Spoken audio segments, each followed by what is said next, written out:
Okay. So I have no idea if my camera can actually see that or not.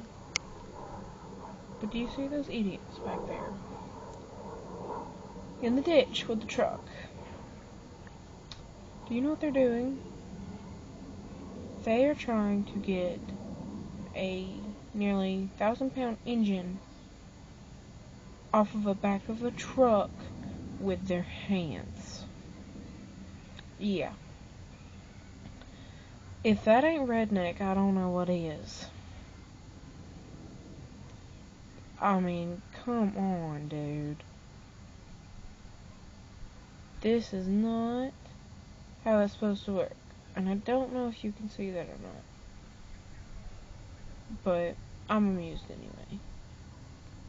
Just thought I should share this with everyone.